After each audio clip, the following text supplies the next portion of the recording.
Hello, everyone. Welcome to March 10th's live stream. And as per usual now, I think that we can call this a usual thing. We've got Mr. Connor Eisenmenger also on the show. I'll give you. I'll give you full screen. Ooh, let me go. Hello, everyone. Awesome. Yeah, I don't think we have any topics left over from last time that we didn't answer. Yeah, we solved every potential problem Right. in the low brass universe. There's nothing else to figure out. So There you have it. I'm gonna drop a link from the Discord, which I definitely remember exactly where that is and know how to get to it very easily. That's a lie. I don't. Someone else will be able to find it. But yeah, we don't really have any Instagram questions either this week. But maybe to start off, since I don't think we've really done this, we could maybe you could lead us in talking about your kind of mouthpiece journey. My mouthpiece journey. Yeah, I guess I have had a mouthpiece journey. We all have. Yeah, we've all gone on mouthpiece journeys. I've played a lot of really, really cool mouthpieces, lots of different things. But before that, like for the vast majority of like my actual education, I had very little variation. I think I had a trombone teacher give me a 6.5 AL in like 7th grade, maybe. And then I played that all the way through probably the first year of or 2 years of grad school. First year of grad school. I think that was when I officially went on what I'm calling my mouthpiece safari, slightly influenced by the founder of Low Brass U over here. But so yeah, 6.5 for a long, long time. I still play on 6.5 every now and then. Super, super fun. But then I think I was kind of feeling pressured to do what was sort of stylish at the time, which was to go big or go home, and trying to find like a super, super dark sound through finding a larger mouthpiece. So I experimented with a lot of different boutique ones and played on a bunch of giant cupcakey mouthpieces in grad school and had a lot of fun. Played really, really good pedal tones, had lots of fun on my small bore. Then after a while, started taking more auditions that had like lead trombone responsibilities and things like that, and realized that in conjunction with a lot of stuff that I was doing as far as like what might be called commercial trombone, I don't know. I realized like I was wasting a lot of chop for not a lot of payoff, and that it was kind of like the economy of sound ended up becoming a lot more important than playing on a giant piece to be cool. So I started experimenting with smaller things, and that was around the same time that I became a Dennis Wick artist, and so I started messing around with. I started on like a 7 and a 5. And then now I play pretty much regularly a 10, and sometimes, and for a long time, I played on a 12 almost exclusively. But that was for kind of specialized auditions and things like that. But yeah, then I realized like my sound, because I was doing a lot of recording of myself, wasn't that much different between the 5, like even from like the 7 to the 12. Like I just kind of sounded like myself no matter what I did. And the smaller mouthpieces for me felt more comfortable. And I'm not saying that you can play longer on a smaller mouthpiece, and I'm not saying that you can play higher on a smaller mouthpiece. But for my anatomy and for how I blow air through a tube, I was using less effort. That's probably what I would say. It was easier just to sound like myself. And I figured, well, if I'm going to sound like me no matter what I use, I'm going to play on the horn that I can play and feel really good about my sound for 3 hours, as opposed to the one where I have like a great solo on the first tune, and then I'm chopped out, and then that's the end of it. Right. So something to be considered there. Yeah, I've definitely. But, that's pretty much my little journey there. Sorry to interrupt you. No, you're good. I definitely ping-ponged back and forth in a similar way from, large to small, and thinking, because I think especially like the 2000s into the 2010s, like I feel like what was so in vogue then was like play on as big of a mouthpiece as you like possibly can, and you were weak if you couldn't play on insert mouthpiece size here. Yeah. And then it just kind of I think we got away from that completely. I mean, there definitely are some people who are still in that camp, and I kind of understand it. And it's funny because I don't encourage many students to go as large as possible, but especially on like on the conical side of the street, on tuba and euphonium, for me, I probably play bigger mouthpieces than I would officially recommend. So just thinking about, for me, like euphonium, I play a 3, which I might switch to something smaller. But as for right now, I play a 3, which I would It's pretty big. It's pretty big. They're definitely I'm not like the only person playing a mouthpiece of that size for euphonium or anything like that. And then on C2, I play a 1XL, which is basically the largest Dennis Wick mouthpiece. Maybe some of the Aaron Tyndall mouthpieces are bigger. I'm not exactly sure. But as far as their kind of main traditional line, that's their biggest mouthpiece. And then for F-tube, I play a 2, which most people would consider to be a C-tuba mouthpiece. But part of that is the instruments that I play, and I kind of need that little bit of a help on my F-tuba to kind of settle some things. Looks like we have one of our regulars. Hello, Zach. How's it going? Yo, hey Zach. Hope you're doing I won't well. scream this time. Yeah, we don't need that. Did you? I forgot to tag you, but did you see me shame you on Instagram for that? I saw the Instagram shaming. Yeah. I see everything. You see everything. I see most things. Most things. But yeah, as far as trombone mouthpieces, I play a 0 on bass trombone, which is, again, on the larger side. It's on the gigantic side. I think I feel like with Dennis Wick's numbering system sometimes it's a little bit misleading. Like, I don't think the 0 is quite as large as someone who, if you're thinking Bach numbers and it's like, well, I play 1 1/4, 0 must be so much larger. It's like, that's not really the case. But that's not to say that it's not a large mouthpiece. It's just not necessarily such a big mouthpiece. And then I play a 5 on large tenor, but I might switch to a 4 soon. And I primarily play a 7 on small bore. So I feel like that's like, for a jazz trombone player, I feel like that's pretty middle of the road. Yeah, you can definitely get away with a 7. Right. But so we got Mo from Puerto Rico. How's it going? Hey, Mo the General. I'll fix my collar. Appreciate you. Yeah, fix your collar. Come on. Not operating some dog and pony operation here. This is the low brass U. There you U go. stands for universe. Right. This is the low brass cinematic universe. For legal reasons, it's universe, right? Yeah, exactly. No, for legal reasons, it's just the letter U. There you Kinda go. like KFC. KFC doesn't technically stand for anything, right? It's just. Yeah, it's it at just one point KFC. did, but they wanted to free up some concerns, I guess. Right. Um, There you have it. but yeah, so now is probably as good of time as any to show just a little bit of one thing that we've got cooking. Let me pull it up here. So give me 1 second. I should have had this loaded already, but of course I didn't think of that. That would have been too easy. That would have been way too easy. Are you talking about the thing that you did, your artistic success from the past week? Sure, let's call it my artistic success. You're gonna like this. He has a vision. He's following the dopamine. Yeah. Hi from IUP, Riley. Good to have you. Appreciate you. Let's see. There we go. There's that link that I want. All right, so I think this will kick you off of being on screen. I don't think I have currently don't have another way to do it. And they won't be able to hear you because I didn't have that set up either. So, yeah, though they already can't hear you. But anyway, so this is the early stages of this. Technically, it actually is live.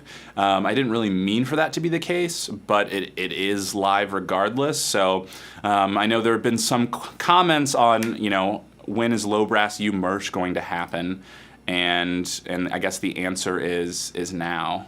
So let me see if I can get this better in the shot here. So technically, these are live on this website, which I'll drop a link in there. But yeah, I'm definitely open to suggestions. I commented this on Instagram saying that I missed the day in music history that we talked about T-shirt design. So I don't claim to have the best knowledge of how to create the world's best T-shirt or anything. Right now I think that these white ones will stay. I think the white ones look pretty good. I've also got some gray ones, which personally I'm less convinced of right now. But I think we can maybe workshop these a little bit. But technically they are live, and the way that this website works is it's print on demand. So that's partially M. Jeffrey wants a 5XL. Well, you can get a 5XL. And some of these even have tall sizes, which for me is an interesting thing. Or at least I remember seeing that at some point. Maybe that's not a thing. There it is. So on some of them they have tall sizes, or I guess they're not in stock. But theoretically they have tall sizes. Here, they have them in blue. So I've got a couple of these that are with the gray and the blue with white lettering. I'm just not completely convinced. But I will drop the link here. And like I said, these are technically live. I have not gotten a sample yet, and it looks like the render of them, it looks like it's cut off just a little bit when you zoom in, and I'm pretty convinced that that's not the case. Connor, you're back with us now. Hello. So these shirts are live. I've definitely been taking some suggestions, and I'll be able to make more. And the way that this works, they're print on demand, so there's not really like a limit of how many shirts I can design and things. So if you have a special design or something that you think would look really cool, potentially we could just make that happen. We should make that like a contest. Yeah, I mean that might not be a bad idea. Do a T-shirt creating contest, because I could post like the font that I use and all that sort of stuff. Like post a few different graphics and see who can come up with the best thing. That might make my job a lot easier. There you go. So these shirts, again, like they are live. I'm probably gonna once I get a design that I'm pretty excited about. Which I do like the white one. I just don't trust myself with a white shirt. I think my favorite is the white hoodie. But also I live in Texas, so a hoodie is not going to be necessary again until maybe November. At least for me, I'm not going to wear a hoodie anytime soon. But yeah, we're definitely trying to get some things. Pillowcase with Connor's face on it. I mean, I think we technically could make that happen, M. Jeffrey, who does not have a first name. Master Jeffrey. But yeah, so I posted that link. Let me know. I assume it works. And again, like you could theoretically buy one. I would probably wait at least a little bit. I'd like to get a sample in so that I can be with I'd hate for you to get a shirt that's terrible quality or something like that. So I'll get some samples in, and maybe Connor and I will wear them on stream, and you can kind of see what they look like and see if you might want one. But especially, basically the way this website works is I can't really choose what color shirt exactly. So, like I can tell you the exact Adobe RGB code for the blue that I use, which is 4080. But that's not necessarily like the navy blue shirt that they have, but you can print any color, just the color of the shirts are not any color. So I've definitely got some things to figure out with that, and I'm definitely open to some suggestions. Anybody, if they have experience with it or something like that. But yeah, we'll hopefully have those coming soon. And I think the great thing with the print on demand idea is, I don't have to spend $1,000 on 100 shirts and get the right sizes and hope that people buy them. If 3 people buy them, great. 3 people got shirts that they wanted. If nobody buys them, no harm. It took me some time, and if everybody buys them, obviously that's the best option. I'll buy a shirt. Yeah. Well, you'll probably It get makes you feel you'll better. probably get a sample. I'm gonna buy the pillowcase with my face on it. Yeah, I don't know if they have pillowcases on there. They might have pillowcases. They're definitely That was could. their first mistake. I mean, you can do lots of things on here. You can do leggings. It's like kind of ridiculous. I don't know that that's exactly what my plan is. I don't know that I'm gonna ever wear some leggings. But Zach says Never say never. Zach agrees with M. Jeffrey. So maybe Mystery Jeffrey. maybe that's the ticket. There you go. I told you. So maybe, Pillowcases sell. clearly I just don't get it. You know. You don't. But That's what separates you from me. Shout out to Troy. Hello, Troy. Great to see you. But yeah, I think especially since we have a lot of kind of regular people already on here, the Discord is hopping. Things are happening over there. I've got some. What's going on in the Discord? Well, I just meant that the Discord exists and things, and that you should go check it out. Oh, So I posted that link of That's the pretty cool. Discord also, and I'll probably be throwing some different kind of shirt ideas and things like that there. I've already spammed a few of those in there. And I pretty much have it on at all times, probably to my own, detriment. But yeah. So if you want to ask me a question at any hour, I might even respond. And I've got a practice room set up so you can listen to me practice when I decide that it's going to be okay. But Mr. Twist says doot. Well, doot to how you. dare you? Yeah. Do it right back at you.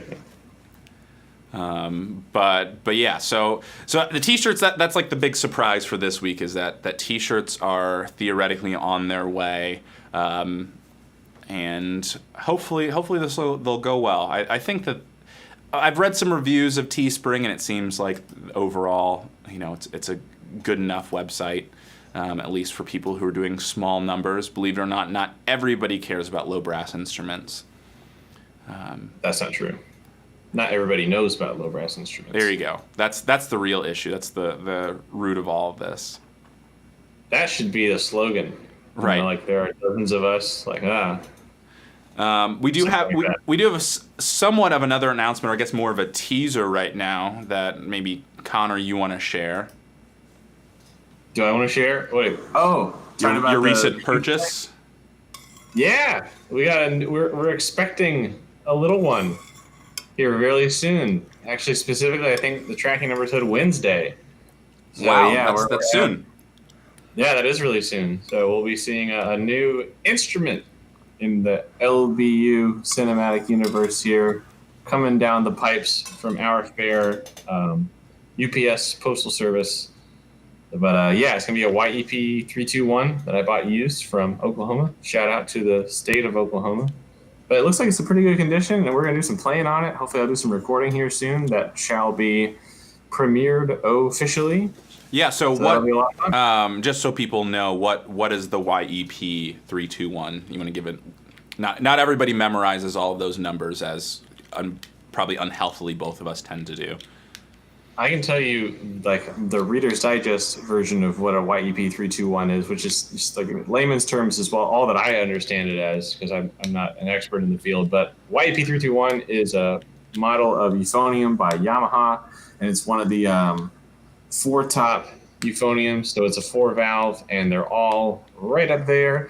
And it's used, I don't know if the term industry standard is appropriate, but it's been used by a lot of people to record jazz music on euphonium, those who are brave enough to venture into that sort of thing, Yeah, or choose that type of lifestyle. it's hard to say that there's an industry standard jazz euphonium, but if there is one, That would imply that there's an industry. yeah, also that's true. M. Jeffrey says is it as good as his old stinky one? I don't even remember that horn being stinky, but maybe it was. I mean, I'm sure it was. We'll have to find out next Wednesday. If it gets here in time while we're streaming, I'll give it a smell test.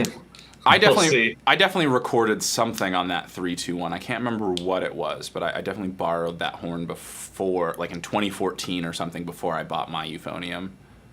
Is it compensating? No, that's a non-compensating model, and it's a smaller bore than kind of your traditional large euphonium. What is the bore on a 321? Do you know Oh, off the top of I your don't know head? off the top of my head. That's you got me. I want you to guess while I look it up. I don't want to guess. Numbers are All right, you hard. don't want to. I'll guess. I would I'll say guess. I would say like slightly larger than a standard bass trombone. Oh, it's that big. Maybe not. I mean, I was like gonna. I was gonna guess 547 because I just don't know. I figured like I don't know. I assumed that euphoniums were like similar or analogous to bass trombones. Are they that much larger? no, definitely like a normal like professional euphonium is bigger than a bass trombone in bore size. Wow, I had no idea. Um, That's why they're so hard to play. yeah, but no, Zach, he's not selling it. He just purchased it. But yeah, it's definitely what you would consider to be a smaller bore for euphonium, and with a small shank mouthpiece. I've got it here. Do you want to know the bore size? Yeah, let's hear it. It's 571 to 610. That's 571 at least starting out. That's kind of in line with what I was thinking. Slightly larger than a 562. Wow, that's ginormous. I mean, I guess like in relation, it's like if we're talking about like the difference between like 562 to 571 is pretty inconsequential when comparing like 547 to like 490s for like a king or something like that. Yeah, It's pretty close. yeah. So that's not too bad. The model is YEP. I'll drop it in the chat. 3321. So I have a question. I potentially have an Is it- answer. I mean, I understand how a trombone can be dual bore. Like the physics of that make enough sense to me. Does the fact that there are two different numbers here mean that euphoniums can also be dual bore? Theoretically, yes, it could have. I mean, dual implies exactly two, which is what most trombones are, where one length of the slide is one size and one length of the slide is another size. Most of the time, when you see that for euphoniums or tubas, it's that each one, or like as it goes through, it gets bigger. So like in the case of my F tuba, I mean you can see this pretty clearly with the size of the valves. Let's see, there we go. It's hard to do things mirror image. You can see that each of those valves are slightly different sizes. So this is a graduated bore where I think I know it in millimeters. I can't remember what it is, but it's like the fifth valve is I think it's 18, 19, 20, 21, 22 if I remember correctly. Millimeters for the bore size. So yeah, it's not exactly the same thing as a dual bore trombone because it's like one part and one part, but theoretically it even can be. I know like with the 2250 French Touch version, I think it's like that one is like the fourth valve is a specific size that's bigger than the other three valves, if that makes sense. It does.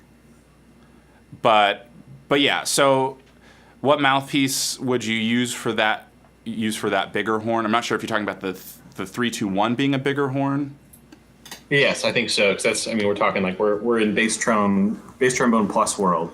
Right. For like someone who's coming from my vantage point of like being a trombone I mean, player. the 321 is a small shank mouthpiece or small shank receiver size. So you're probably not playing something super large on there. Some people are making, so a lot of people will play a 5 or a 6 sort of size on that instrument, typically, I would say.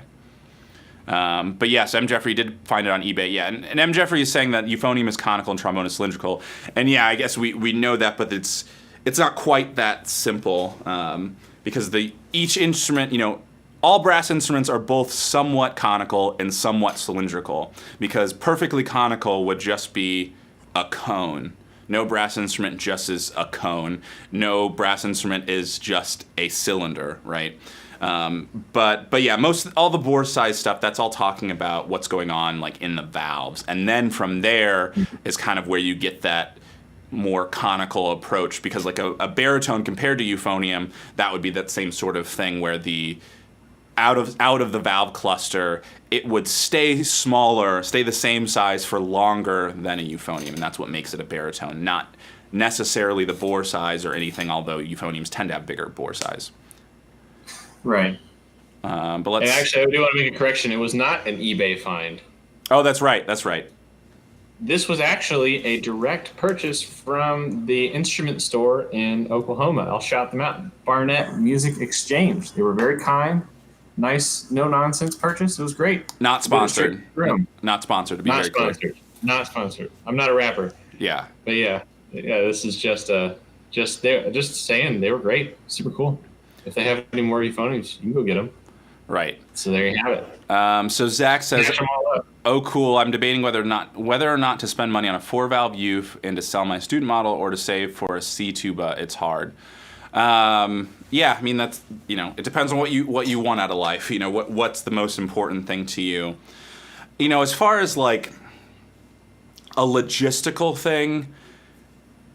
I mean, every professional pretty much plays on a 4-valve euphonium. That's just kind of like just a reality, because there are times where you do need it, but there are also plenty of times where you don't need it.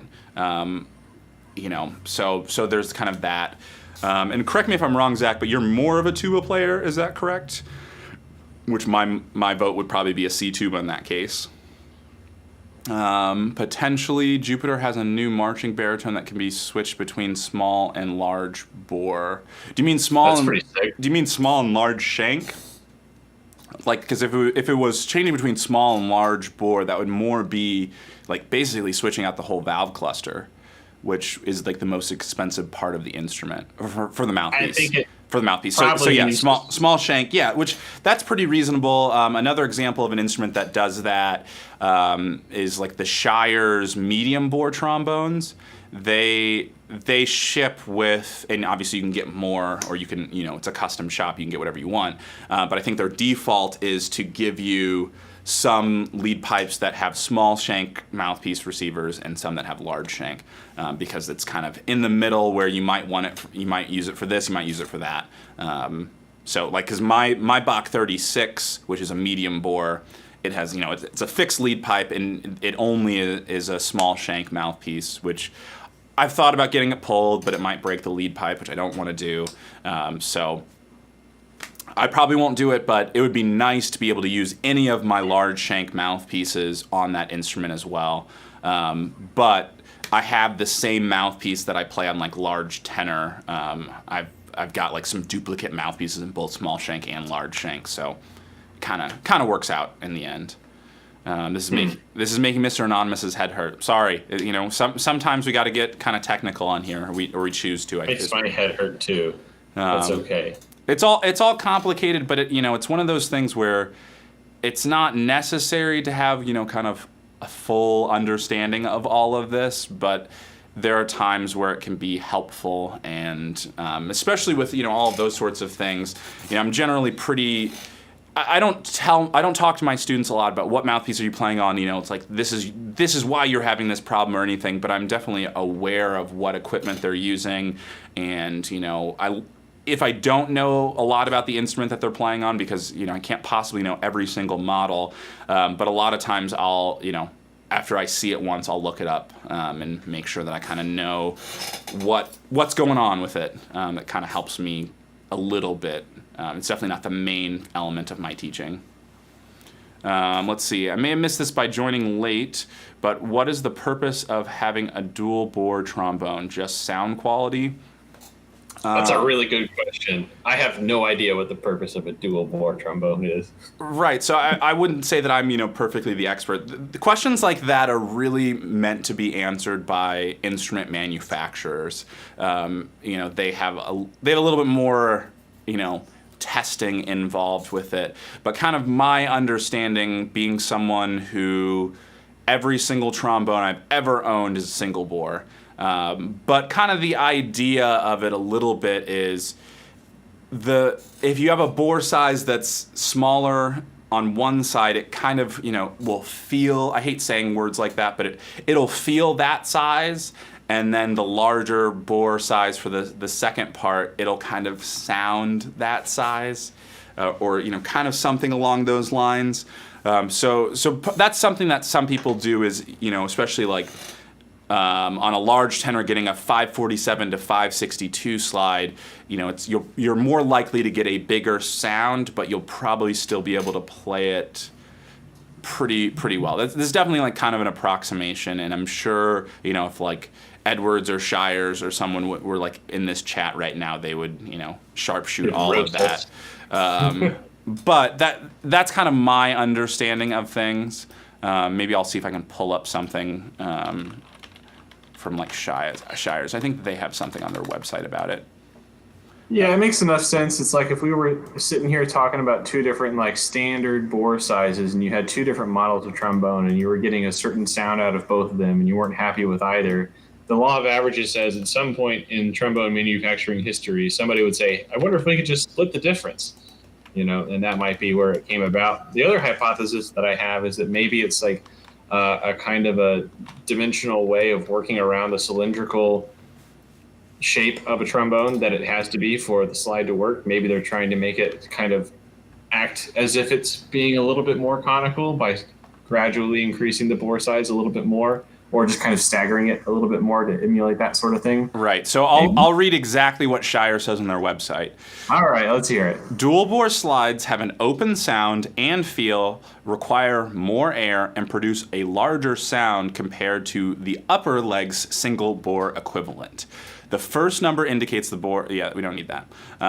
We know that. So, I mean, according to Shires, it's kind of what I said, but it implies that it changes everything. I mean, I think at the end of the day, it's kind of in between. If you're looking at a 547 to 562, it's going to sound closer to the 562, or it's going to be in between the two. It's going to sound somewhere in between and probably feel somewhere in between as well. But I think the reason why people do it, I don't think anyone is wanting to make things harder on themselves. I think they want a larger, bigger sound is kind of the overall idea of it. It's something I would like to kind of mess around with. Every time that I've been in the market seriously for an instrument and tried it, it's not been the thing that I've walked home with, but I've been open to it. I guess that's not true, not every time. One of my trombone teachers, who will remain nameless, not because I don't think that he would mind if I shared this story, but maybe he doesn't want all of his opinions out there. But one of my trombone teachers, who was teaching me at the time that I got my large bore, so Connor will know who I'm talking about. But I went up to the Edwards factory when I was, I guess, 16 or 17 for that instrument, and what my teacher at the time said, he was just like, yeah, like basically like do whatever you want, but don't let them talk you into a dual bore slide. And I think that in his mind, that's like, that was too big of a slide for either me to be using, we're talking about, advice from a long time ago. Maybe that's not his general advice, maybe that was his advice for me. Not sure, but that was kind of what he said to me at that time, was not to get that. So interesting. But I think that was more thinking like you don't need anything bigger than 547 for a large bore. Not necessarily a comment on dual bore in itself. Right. But, again, that's my 17-year-old brain interpreting directions from a long time ago. That makes enough sense. But yeah, who knows? I've definitely thought about messing around with it, and I've messed around a little bit with putting a bass slide on my large tenor. So I'm having a 562 slide, and that's always something that I find interesting. I don't know if it's what I'm going to end up doing ever. I like messing around with it, and then I don't know. I always play things for my partner, and who has a degree in trombone performance, and without fail, every single time, she does not prefer the larger slide on the. It's like that one sounds weird. Which one is that one? It sounds unclear, and it's like that's the bass trombone, and she's just like, that makes sense. Right. So I totally understand. That sort of thing. But there are tons of people who play larger slides. I don't know as many that play dual bore on large tenor. I know a lot that play dual bore on small bore, but that's kind of a separate idea than what we're talking about. Especially a 481 to 491 is a lot. It feels to me a lot different than, I don't know, playing a 547 to 562 slide, like as an idea. Well, the numbers are close together. Right. Yeah, they're closer together, and it's just, but not by a ton. It's 10 to 15. True. But yeah, I mean, it's just one of those things where it's personal preference. I've played, a lot of like 2Bs that I've really liked that have a dual bore, but most of my favorite, even 2Bs are like the one that Connor plays, which is a Jigs Wiggum model, which is not a dual bore. And is that the reason? Is the bell different? Is the crook different? Whatever. I don't know. But that's one of the things that tends to be true for me. But because all of your trombones are single bore as well. Yeah, all my horns are straight. The Jigs being the most recent addition to that, straight 491. Is that right? I think that's right. Yeah, that makes enough sense. That one's a lot of fun. I don't know. It's one of those things where I'm always really cautious to do anything that's too specialized when I'm looking at horns. I'm the type of person that if I go to a restaurant, I'll try the number one before I do anything, ordering anything else off of the menu. I just double checked it. It's 491. Aha, there you have it. See, we got one number right today. There you go. It's 4-1. So yeah. It's one of those things if we're talking about hamburgers that are $1, sure, try the basic one and then branch out from there. But the equity and accessibility of trombones that's a little bit different. So I don't know what the answer is to that. I'm always hesitant to try anything too specialized or too out there that I haven't had the luxury to sit down and play it for a long time. And the only time that would come up in my life is if I went to a conference where they had a bunch of trombones that I could play for a long, long time and bug them. Or if somebody that had the horn to try it for a while. I mean, you say that it's that specialized, but I mean, it's every regular 2B and 3B is a dual bore.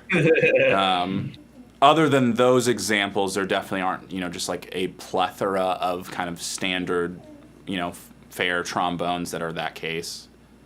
Right. I guess it's more common in small bore trombones. Yeah, I mean, I'm sure there are some other ones, but definitely, for the most part, I wouldn't say that it's abundantly common. I mean, it's almost always an option. You can get something custom made, or there's some really long product name for a 42 or a Con 88H or something that that you can get with those sorts of slides. And someone can always make it. It always can be done. But it's true. I don't know too many people that play large bores with dual bores. But what I will say is, unless I'm mistaken, every single artist bass trombone from Shires is a dual bore. 562 to 578. And how do you know that? How do I know that? All the artists of Shires have dual bore slides. Not all the artists. All the artist models. Oh, I thought you were talking about the people that were artists. I was like, wow. So there's there's the George Cran model, there's the Brian Hecht model, there's the Lone Star model, and there's the what's the other one? I'm blanking on his name. Philadelphia Orchestra. Single tongues everything. Blair Bollinger. Oh, we were just talking about him the other day. Right, because he's got his own tuning. Yeah. There you go. It's hard doing things live because you have to remember things, and memory is hard. Okay. But I think those are all of the models that they have that are bass trombones. I'm gonna double check that. But yeah, I'm pretty sure all of those, at least the way they're listed on the website, and obviously it's a custom company, you can get whatever you want. But that to me implies that the artists themselves play those models, or play it with that configuration, I should say. Sure, that would stand to reason. Let me double check to make sure I'm not crazy. Yep, those are the only three. So, and I believe they're all that way. So I think that's more common on bass. I wouldn't say it's the most common thing on bass trombone either, but it's, there are enough professionals that I've heard say that I don't feel like, in college and stuff, I heard as many people playing on that sort of thing. But some of that stuff can sometimes be just, kind of regional. So it's not necessarily easy to extrapolate that data to everything else. Sure. Makes enough sense. But they're definitely out there. These are definitely some things that, even though I don't necessarily plan on playing them in this configuration, would be nice things to kind of mess around with and give an even more educated answer at some point. And, especially with like the Shires based trombone artists, it's like some of them are like, I mean, all of them really are. All three of those players are just have ridiculously great sound. So I'm by no means saying that if they didn't have their dual bore slides, they wouldn't sound good. But there's maybe some sort of element of they sound good and this is what they play. Right. If you buy it can't be inhibiting their sound in any way. Right. It's not making it worse.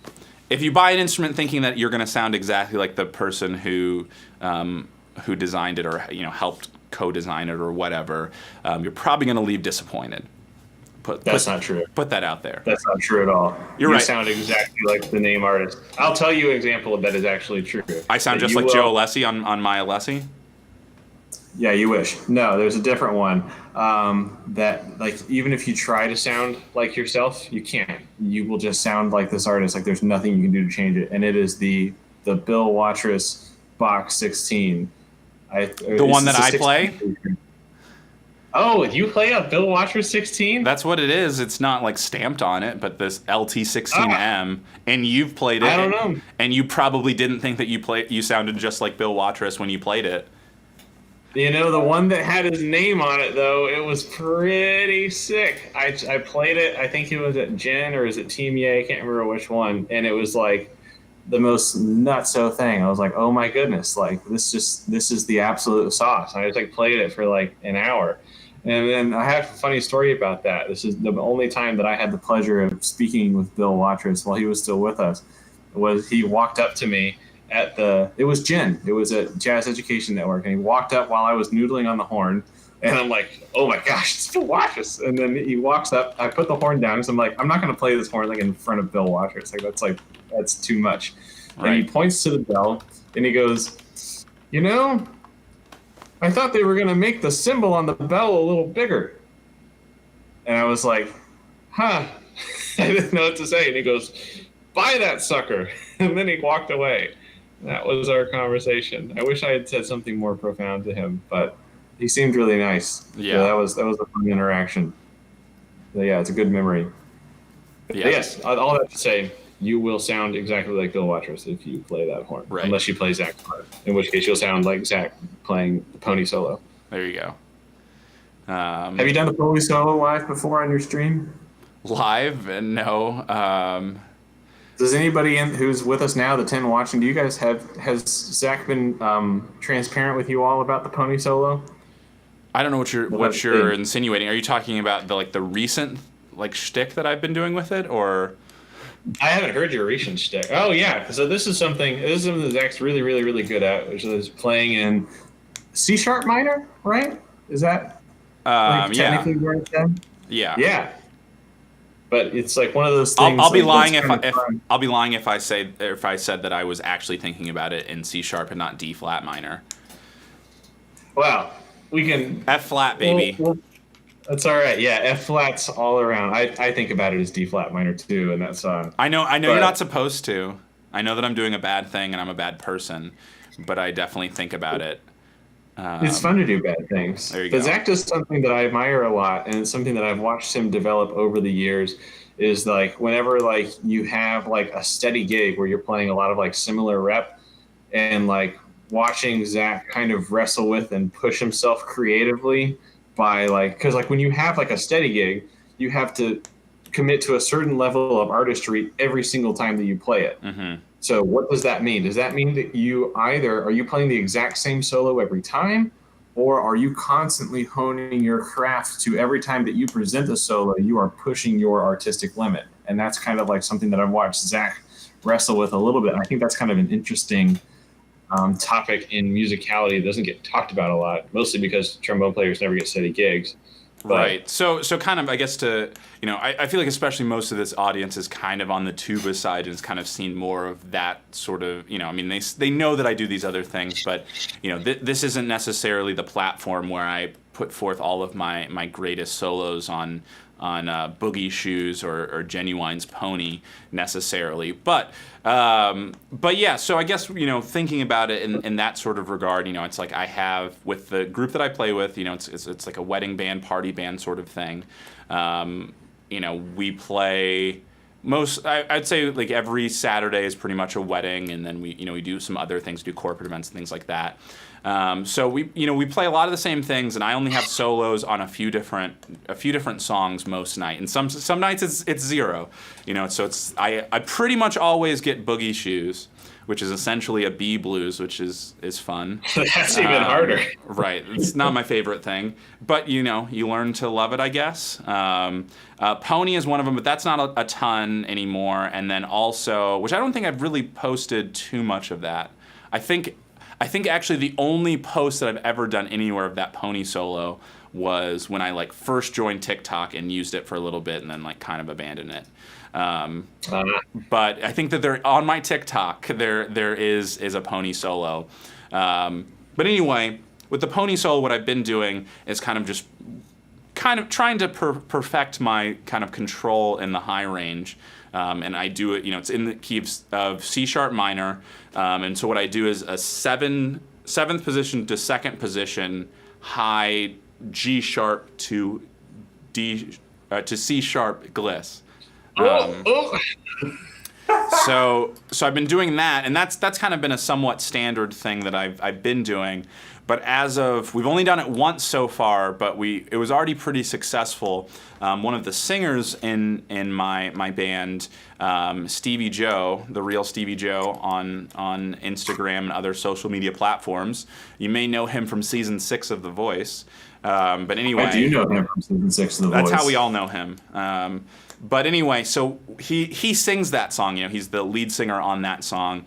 And so what I've gotten him to do is he'll push the slide in for me. And so I kind of showed him, it's like, I'll hand it to you in 7th position. Don't go out any further, otherwise it'll really ruin everything, because there's no room. And then what I'll do is I'll put my hand where you need to stop.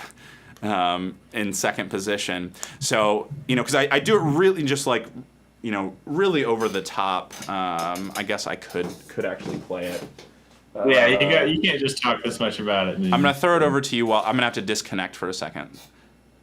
Okay, so I can talk a little bit about this. What this is kind of cool and what I think is funny about this, or not funny, what's fascinating about this is that it's kind of an extension of a range exercise that both of us learned in college from the same teacher, in that you work on glisses from, what are they, fourths, ascending fourths, 7 to 2, 6 to 1. And so what he's doing right now is starting on low G sharp up to C sharp, and then you could take that up to A to D, and then B flat to E flat. Now you're in the Rhenish zone, or as some orchestral trombone players will call it, the cash register. But yeah, I think it's kind of funny that if any time there's every time you go to a master class, you'll see people say if you can find a way to practice 2 things at once, you're in the money.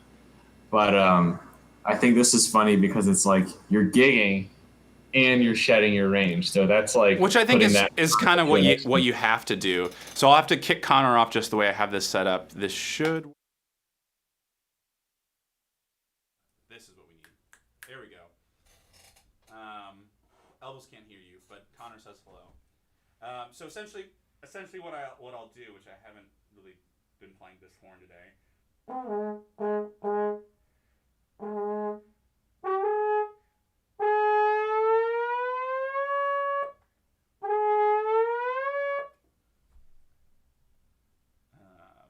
So I'll play that gliss, but really, really, really slowly, basically a measure and a half, and I'll end on the downbeat of when the solos. It's like a 4-bar solo. It's not even a super long solo necessarily, but yeah, I just kind of figured that's kind of a good use of of the gig. Maybe I'll film that at the next time I play it and post it somewhere. So make sure that you're following me on LinkedIn to get that solo. Do you follow people? You connect, right? Is that You assume that I am professional enough to have a LinkedIn account. right? I don't. But yeah, so now I'm having someone else move the slide for me, which it's a party band. It's about the show, so it kind of works with that sort of idea of having fun with it. But hello, Elvis. Welcome to the stream. I don't know if you saw in my story on Instagram. I shamed Connor for how he got a little too excited when you came on the stream the last time. Elvis. But, Hello, Elvis. Yeah. Good to see you. But yeah, I got to see Elvis posted on Facebook. I think it was on Facebook a few days ago. He has some new mouthpiece holders that his uncle is making. Looked pretty snazzy. I think they're like wooden with a nice dark stain. Ooh. Maybe Elvis can mention more. Maybe even drop a link. I would like a link. I need to upgrade my mouthpiece holding situation right now. I've got I don't know what it is. It's like a mirror with like this fancy little metal thingies that I put it in Trombone Closet in the underworld, and it's got it's just a mirror. It's not like a wooden thing to hold it with. There's no pegs, and so if you have a mouthpiece, which is I'm a generally sanitary person, but a mouthpiece is on your mouth, and then if you put it flat on a mirror, you just made a petri dish, is what you've done. We won't get into the details of that. You can finish your soup. Didn't mean to talk about that. They weren't supposed to see the soup. They didn't see the soup. You didn't see the soup. So you outed me for eating soup. Okay. Yeah, this is not ASMR, and this is not one of those channels where people eat 5 gallons of soup on camera. To be fair, they might have heard it. I tried to be quiet with it, and now everyone will rewind and make sure that they know what me eating soup is. But yeah, that was definitely. You have a different feed than the actual show feed. I always forget. Yes, that makes enough sense. It stands to reason that if I'm on a diatribe, you would just switch it to my camera being the only one. But the tragedy of the YouTube world being 20 seconds different from my experience. That right, and I have the delay on the highest setting just because I think that my understanding is that that's the best way to deal with. Or I guess it's the highest setting, being the longest amount of latency. Just because if there are any issues, it can kind of get it figured out before it's presented to the world. Excuse me. I see. That makes enough sense. But yes, and we have DJ Rice on the chat also now. DJ. But yeah, so essentially with that Gliss thing though, that's one of the exercises that I like to do in the high range to make sure that everything is kind of working okay up there. Do you like to do that? Is maybe. Do I like to do that in the solo? Do I like to do that in my own practicing or? Well, solo's different, but do you get physical enjoyment from doing the exercise that we've been describing? When it's successful, sure. Okay, that's fair. That's one of the ones I love fussy exercises, and I like fussy exercises that I'm bad at. But for some reason, 7 to 2, 6 to 1 makes me sad. I don't know why. I think it's because I'm so bad at it. I mean, I definitely was bad at it for a long time, and I still, especially on the gig, sometimes it doesn't work out the way that I'd like it to. It's sometimes I'm tired. I think maybe 2 or 3 weeks ago I did it, and it was just I know I'm really tired. I know something bad might happen. I did it anyway. It was okay. It actually worked out okay. But yeah, I try to play reasonably high on that solo for kind of no reason. There's a reason. Yes. It adds excitement. Right. Sometimes I'll go up to the third, go to that E natural, or F flat, depending on your vantage point. What's your position for D double sharp up there? Do a true two? D double sharp. Yeah. So E natural. I don't know why that was necessary. Yeah, I don't know why. I do a traditional second position. There you have it. It maybe is cheated out. I mean, I don't know. My hand puts it where it needs to go. Most of the time, sometimes it doesn't work out, so maybe it's in the wrong spot. I don't know, but Numbers are abstracted at that point. but yeah, I mean, as far as my understanding of the overtone series, that's kind of our best option because the I guess the 11th partial, which is the flat E partial, is not really super usable. It would be too flat, so you have to go to a 12th partial E. So I like to start off on a 12 partial E. there you go. I knew it was coming. I can almost guarantee that no one gets that reference. That's okay. We can move on from it because Mr. Mystery Jeffrey, Meister Jeffrey has a question for you that I'm reading. He says, if you were only allowed to practice one exercise to improve your playing, what would it be? Which I take to be, what is your favorite exercise? Is that?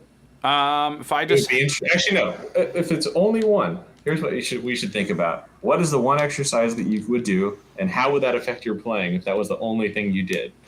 So I think my answer to that, assuming that I'm kind of trying to game the system, can I play it at any tempo? Because I think that can kind of help it because you can go slow enough where it's long tones, fast enough where it's lip slurs, and then get some other stuff kind of in between as well. And I'd probably just have to go with like the traditional Remington,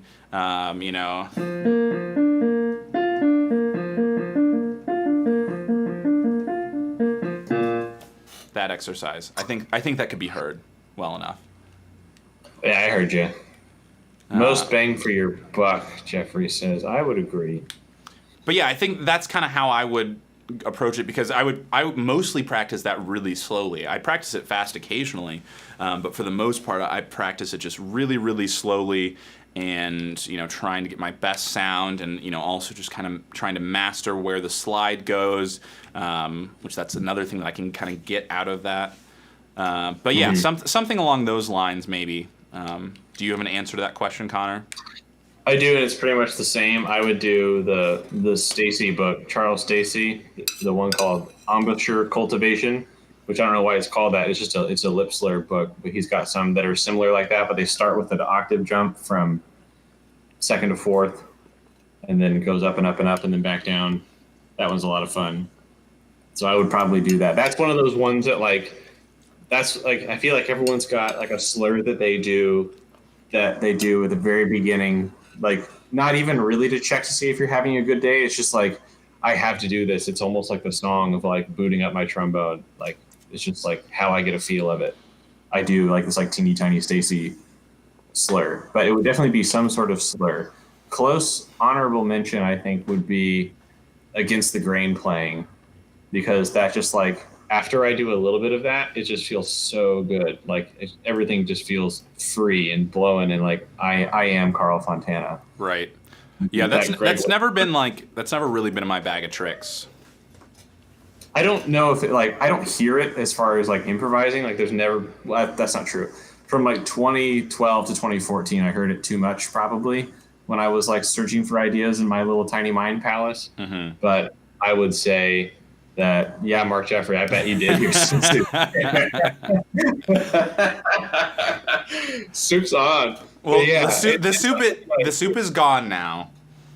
And I'll never eat soup on stream again. I should have muted the mic. Hopefully it wasn't too loud. Yeah, the spoon was when I realized that I done screwed up. You're getting roasted today, and no one's even commenting on precious puppy sounds we hear. Yeah, so my wife is at the library right now, so I'm gonna take our little dog outside. So I'm gonna throw it to Connor, and Connor will keep the questions rolling so that you make Connor's job as sole host easier. So just flood him with all of the questions about trombone, education, and anything that you could possibly ask Connor about. Sure thing. Yeah, but we can also talk about soup. That's totally fine as well. And I'll try not to kick over my microphone like I just did. But yeah, if we can talk really quick about Against the Grain playing. And what I mean by Against the Grain playing is just, I don't have a trombone here to show you, so I'm going to talk about it, which I know is a cardinal sin. There's that Thelonious Monk quote that says that talking about music is like dancing about architecture. Oh well. Hey, against the grain playing is really cool. That's essentially all you're doing is if wherever direction you are going pitch wise, you are going opposite what your trombone would normally go. And so most commonly that's kind of understood to be I'm going to play higher on the trombone while making my slide go out. So if you stayed on one partial, traditionally you would just have a schmear, you'd have a glissando, it would be chromatic.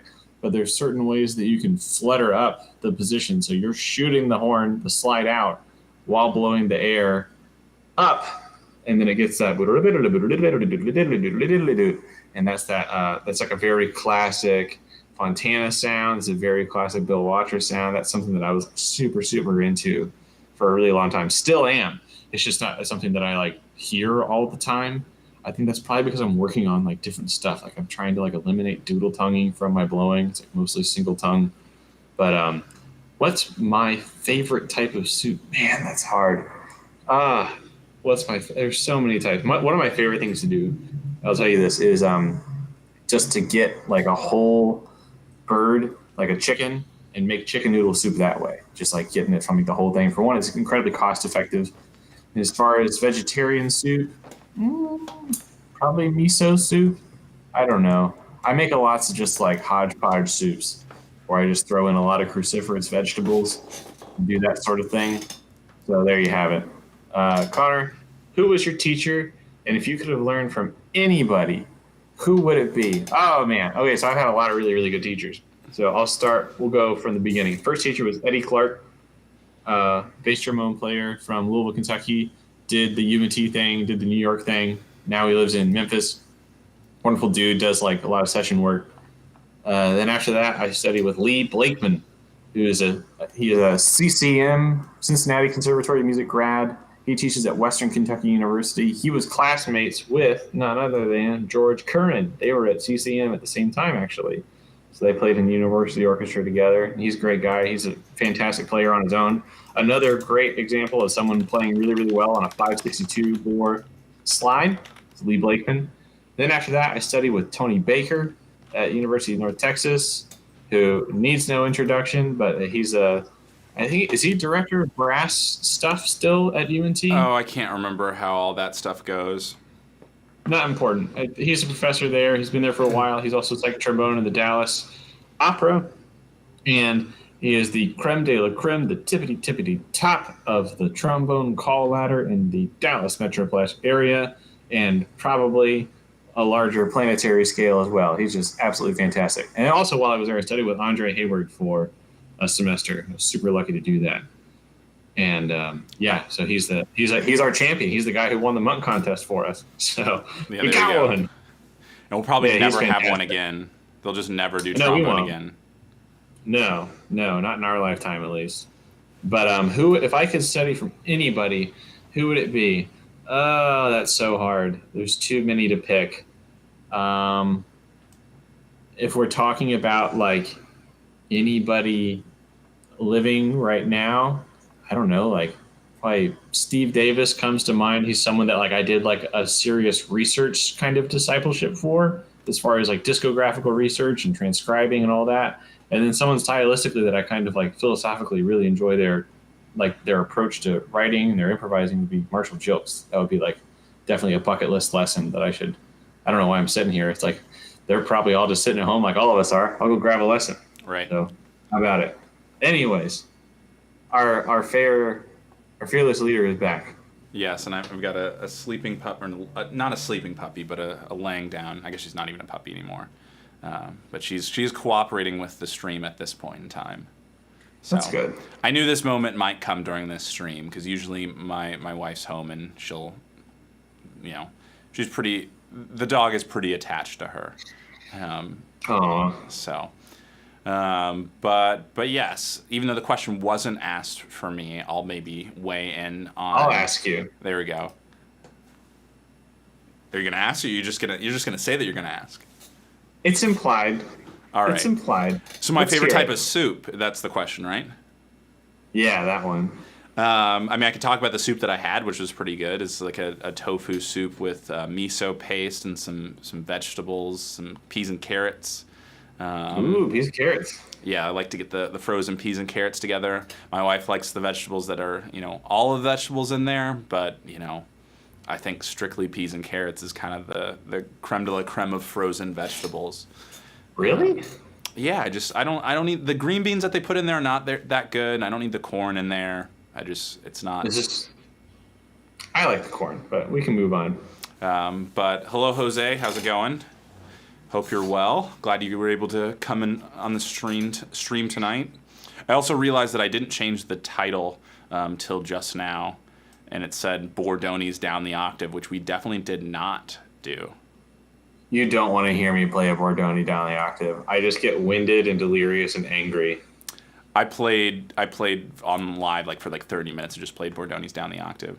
But Actually, I'll tell you what I do with Bordoni's down the octave. Sorry, I didn't mean to interrupt you're you. good. But what happens to me, and I should probably commit to not doing this, is that I get really upset with my accuracy of transitioning between the first two notes, like C A do do. I'll always get hooked on that C to A, and I'll just keep going back and forth and back and forth and back and forth. And an hour has passed. I was pretty close. Yeah. Anyway, I don't have a low C in me. I do sometimes. It's not an all the time thing. But yeah. So if I could, I mean, who are my teachers? That's kind of a long list at this point. But I guess I'm trying to remember my first teacher's name. You would remember. Uh-oh. No, because he was the middle school teacher at Kammerer Middle School. Brett Schultz, I think was his name. It wasn't very. I didn't study with him for very long. But anyway, so he was my first teacher, and then John Guttermuth was my first. So that was kind of that was in fourth grade, playing a very terrible quality baritone. He was a trombone player, and then my first tuba teacher was John Guttermuth. And I studied with him from sixth grade to sophomore year of high school, I think. And then around then I started taking trombone lessons, and I was studying with Dr. Brett Schuster, and then I kind of switched to taking tuba lessons at CCM. And then I only did that for with Tim Northcutt, and I only did that for about 6 months or so. And then I didn't have a tuba teacher until college again. But then I started taking jazz lessons from a trumpet professor at the University of Louisville, Anson Banks. And so it was basically a basically a jazz lesson taught by a trumpet player. But he was also a very good brass teacher, despite not being a trombonist. He got his DMA in classical trumpet at IU. So he definitely had some he had some very helpful things to say. And so then that's all of high school basically. And then in college, my main professor as an undergrad, or my two main professors, it's complicated. I took with a bunch of teaching fellows, in addition to studying with both Tony Baker and Don Little. So I was with Don Little, I was pretty much always studying with him, but then studying with a tuba teacher, another, one of the grad students, Jesse Orth, Carl Kleinstuber, is that it? Ryan Robinson. Those are the only three. But yeah, and then there are some other trombone people. Chris Sider, I studied with him for a little bit. And then in grad school, I studied with Rex Martin. I had a couple lessons with Vincent Gardner, but I wouldn't say that he was my teacher necessarily. They were great lessons. That's another bucket list guy. Yeah. Man. They outstanding. They were definitely great lessons. And then I came back for my doctorate to North Texas and only studied with, no, that's not true. I studied with Don Little primarily again, and Tony Baker just for a little bit, just for a semester. And then I studied with Jeff Baker, I think a semester, maybe 2, I can't remember, and a semester with Matt Good of the Dallas Symphony. So that's pretty much everybody. I think that's about it. But anyway, so yeah, that's a lot of teachers that I've had.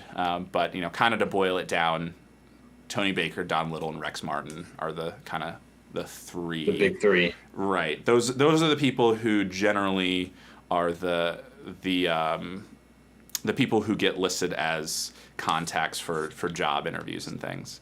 Let's see. Do you have any fun breathing exercises for classic tuba long tones? I don't really do a lot of breathing exercises. I'm not going to condemn them, but that's not something that I personally do. What about you, Connor? I do breathing exercises. What do you got? But not in the classical sense of like in for like box breathing or anything like that. I just do like I would say that a healthy, reasonable amount of cardiovascular activity would be what I constitute as breathing exercise. So you run? Is that what you're saying? Yes, I run. Do you do anything like more specific to playing? No, not at all. But this came up actually one time in a trombone lesson in my undergrad. My trombone teacher, Lee Blakeman, he said that like just to keep himself, he finds, I don't want to speak for him, but I think I remember this. But you are speaking for him. I will. Yeah, go ahead. Well, I'll just say what I remember. My semantic memory of it was that he said that he liked to just like he wasn't like a crazy runner. He would just 15 minutes out, 15 minutes back. And if he did that with some regularity, he never had to huff and puff too bad. I don't know, because I have to go through seasons of it just because how my brain works, my neuroscience, that I run really, really intensely. That usually aligns with when the weather's good, and then I really slack off when the weather gets cold. I've been a little bit better since I live in a maritime temperate climate these days, but I don't know if I notice a terrible difference between the two, but I like to think that probably helps in some way. I don't know. I'm not thinking the whole time I'm running like, man, my lung capacity is going to be sick today when I'm playing. It's definitely a good thing as a player to do. Not saying that I'm a runner or anything like that, but it helps. Let's see. Michael Collins says, what do you recommend for someone who's trying to start up a private studio? Do you think online lessons are effective? Both of those are good questions. So setting... Yeah, my dog is not happy. I tried to mute it for a little while, but yeah. So setting up a private studio, it's difficult. It varies so much based off of where you are in the world, and because there has to be demand. Someone has to want to put their child, or I guess it doesn't have to be a child. It could be an adult. Someone has to want to learn how to play an instrument from the instrument in general, and then. You have to be the person who they want to teach. So, especially around this part of Texas, the demand is high, but it's oversaturated. So there's, and that's kind of the flip side, is that there are some places where, maybe, I don't want to speak ill of like a small town or something, but potentially you could be the one person in one town if you did things well, set yourself up, for success with that. But what I would say is, setting up a lesson studio for me, a lot of the lessons that I teach that are outside of like a, organized school system have just come from people hearing me play and, kind of, I assume, thinking that they think it sounds good and they would like to sound more like that, not to speak for them. Maybe it's they hear it and they know it's bad and they want to know exactly what I do to never do it. But I think usually that's the case, is that they like what they hear, whether that be an Instagram video, a YouTube video, or they heard me play live somewhere, or maybe even just by reputation or something like that. So I definitely don't have all the answers with that. And then, do you have you want to answer that first part, Connor? Yeah, I can talk about it a little bit as someone who I have a working knowledge, as someone who worked for a few years as a private lessons teacher. I've had a few of my own, like truly private students of my own. I've worked for organizations and schools, and my partner does exclusively private education right now. So I have a little bit of a lens into that world. And I would say if you are starting up a private studio, you have the keen advantage right now of setting up like what your goals are and maybe even what your priorities are with that. If you want to get a lot of students right now, then you got to think about the demand for the instrument that you're teaching. So if you just need to get people in the door into your studio, my first piece of advice would be, how good are you at playing piano? I would, if we're talking about just teaching music, all right, easy now. Anyway, I would start there. If you can have a low brass studio where you have some like really really boutique, maybe euphonium students or tuba or trombone or whatever your gig is, and then that could be supplemented as well by you shouldn't say supplemented. You can also be giving your attention creatively to your other skill sets, and maybe if you can do vocal coaching or you can do piano or something like that, something where there's just going to be a higher demand for that type of thing. And then the other thing with that is like depending on like the degrees that you have, you could have a lot of younger students at a really accessible rate, and that would be this strategy. Okay, so if you're doing like low brass, I would say like going into a school district, maybe not somewhere like Texas. It's harder because they have like people that are like kind of set for the building, but that's not the case for every single school district. So what you can do if you want to get low brass students specifically, I would say talk to the band directors or go to your state music educator conference and say, hey, can I come in and do a master class for your school? You could charge them a fee for that. You could even, roll the dice, do that pro bono to try to get students, whatever you're comfortable doing. And I would say that would be the quickest way to get low brass students like that. And that would be a situation where you're not charging a premium rate for that lesson, even if you do have premium education and premium tools to offer them. So you might have, 3 students at $20 for a half hour.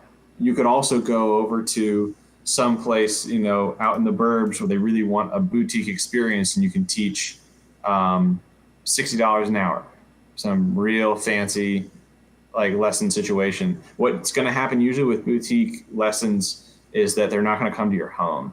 Typically, if you're charging like that premium rate, there's usually implied. It depends like a lot on area too. Yeah. I'm speaking for. I guess I'm speaking mainly for Chicago. Yeah, when you were doing that in Chicago, I think that's especially more common because traveling in Chicago is a huge pain, and it's a liability. a parent would rather pay that to go away. Yeah, they'll pay the premium to get you into their home. And so I would say if you're going to go that route, that kind of ties into, are online lessons effective? Online lessons are not only effective, they can be profoundly useful. And I think going forward if I were to start a studio right now, I would say, let's say I'm teaching piano, or okay, we can say euphonium, tuba, low brass. I would do a lesson like where they either come to me or I come to them, and then once a month or maybe every other lesson could be remote. There are so many effective tools, and deep online learning can happen these days. There's kind of no excuse for it, and it's easier, and parents and families will probably be more on board because that's less driving or less having somebody come over. And then if anyone is ever the slightest bit sick or logistically inconvenienced, you don't have to, of course, if they're really sick, don't have a lesson. Come on, have a heart. But if it's just like little Johnny's got the sniffles, don't let them come into your house. Just say, oh, it's cool. We've got the remote package. I've already have this thing outlined. And you would have some sort of information that you could present to them when they're coming into your studio, and maybe some sort of lesson contract might also be good. So yeah, there you have it. I kind of piggyback on the online lessons thing. I think that they can be really effective. I think is the way I'd like to answer that question. It's not a given that they're effective, but to be fair, it's not a given that in-person lessons are effective either. But I think I think that a lot of people aren't used to teaching online lessons. We're obviously more accustomed to it now overall. But, there's I would say there's probably a lot of poor online teaching going on. Does that mean that you have to be a part of the poor online teaching? Not necessarily. I think that's kind of where I would like to answer that question. It's just that it can be bad, but it also can be very good, and you are the biggest factor in if it's good. Having a good grasp on the technology. Is your microphone peaking all the time? Does your internet work? There are definitely bottlenecks and issues that can come up, but you can also deal with a lot of those. So, lesson for Connor from Elvis. What would you do for work if you weren't an elementary school teacher?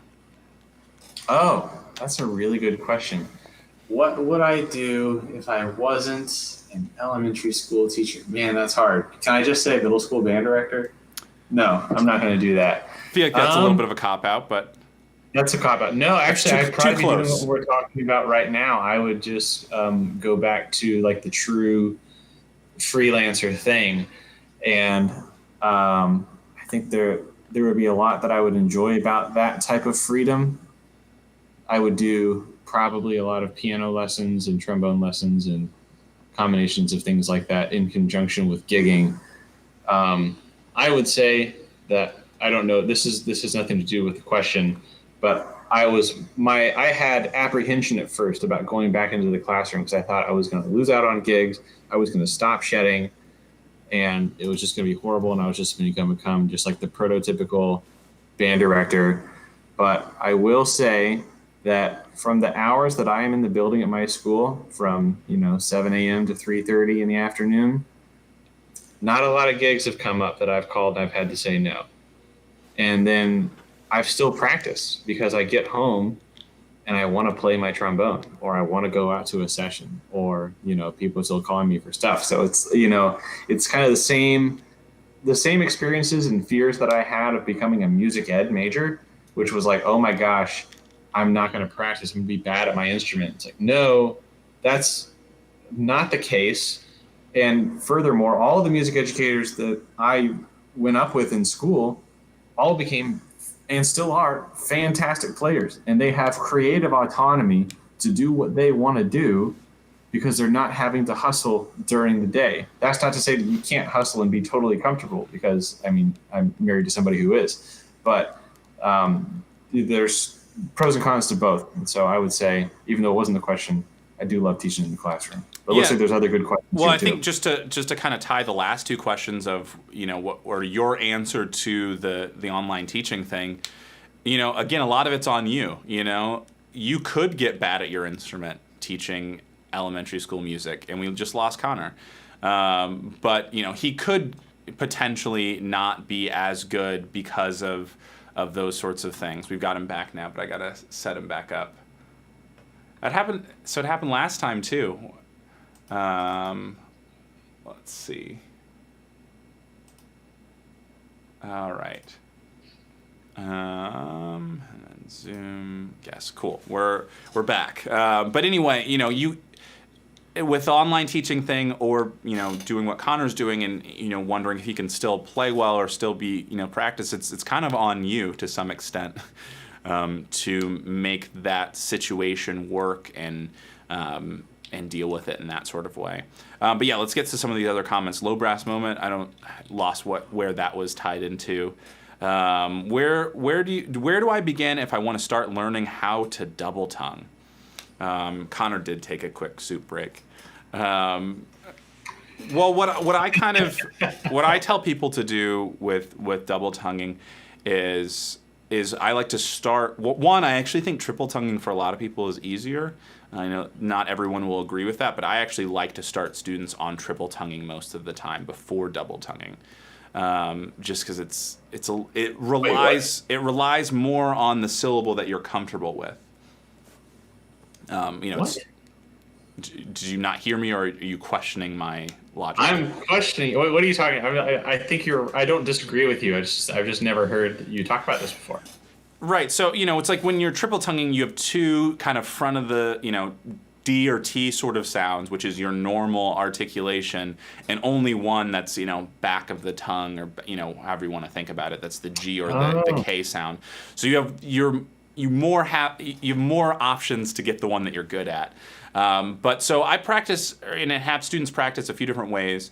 Again, I like to start with triple tongue. I start without the instrument whatsoever, just saying those syllables. So, again, people do different things, but for me, I do like a D, D, G, or sorry, no, the G is in the middle. Da da da da da da, you know, D G Right. D. But some people do da da ga da da ga da da ga da da ga. Whatever you're gonna do, whatever feels more natural to you, doing that and just saying that over and over again until you're really comfortable with it, and then just taking that on a static pitch and just practicing it, you know, that way, and then getting into other notes, or you know, I'll do it on scales or something like that. But what I tell students to do too is just practice with that secondary syllable. So sometimes when I'm practicing my double tongue, I'll play, you know, like a Bordoni or something, and I only use that sort of G or K sort of sound, kind of the alternate articulation, just exclusively, and it never sounds as good, but it gets that to be better faster, if that makes sense. What are your thoughts, Connor? Man, I just wish that I could double tongue. You can. That's You just my only thought. don't like it. I will say the most improvement that I have made on double tonguing in my life was from something that my partner told me to do. So Who holds a I'm degree trying- in trumpet performance from IU, just to Yes, I'm just to trying give her a to- little clout. this comes from the Dr. Cord studio, so I can't having to cite my sources of the trumpet professor that this would have come from. Was I was shedding a march that had this scale that I knew I needed to double, and so what I did was like working it up to as much of a reasonable tempo, starting at like less than half, doing all the back symbol, like you can call it a ga or a ka or whatever it is. I did all kas. I cussed it out. I cut all the way up the scale, up and down, and got that to where only with the like glottal articulation or like back of the tongue articulation sounding decent, and then I went back in and did taka taka taka or whatever it is. You know, ooh, beautiful sound. Just giving you a little background. Oh, I see. So yeah, I can't. It's so hard to talk.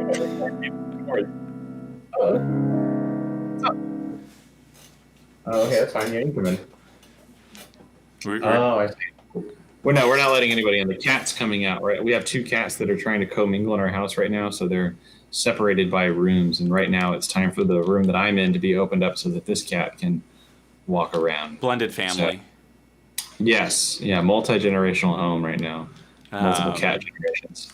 But yes, so yeah, I mean, that's kind of how I approach multiple tonguing, and I think that it's, you know, I think we have some similar thoughts. To be honest, you know, as a low brass person, it does come up, but it's not the end all be all, especially, you know, I think especially in like the jazz world, a lot of us develop pretty fast single tongues, so we rely on that. And I only double or triple tongue if I absolutely have to, and in the real world, I almost never do it. I try to be prepared enough so that I can. But you know, for me, you know, it's like if I'm on a gig or something, the times that it happens are like maybe playing at a church and there's like a fanfare or something, and there's just like a da da da, you know, something like that, just real quick. But for the most part, I'm not just like playing so fast that it's, you know, I gotta double tongue this thing.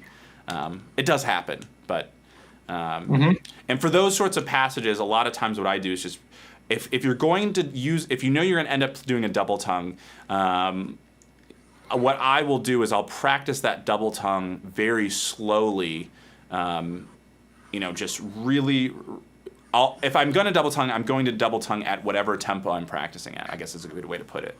Not just like, oh, I'll single tongue and practice slowly, and then as I get faster, I'll double tongue. It's like right at the moment I make the decision that I have to double tongue this passage, I will double tongue it for all tempos or tempi that I practice it at.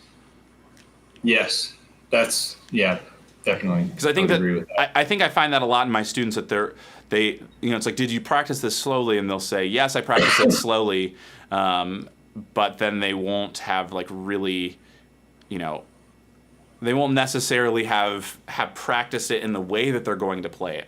You know, it's just like practicing. You could practice something slowly, but if you didn't practice with those alternate slide positions slowly, it's like, well, that's not going to help you as much when you go faster and you plan to use these alternate slide positions. So it's little things like that for me that I'm always trying to do.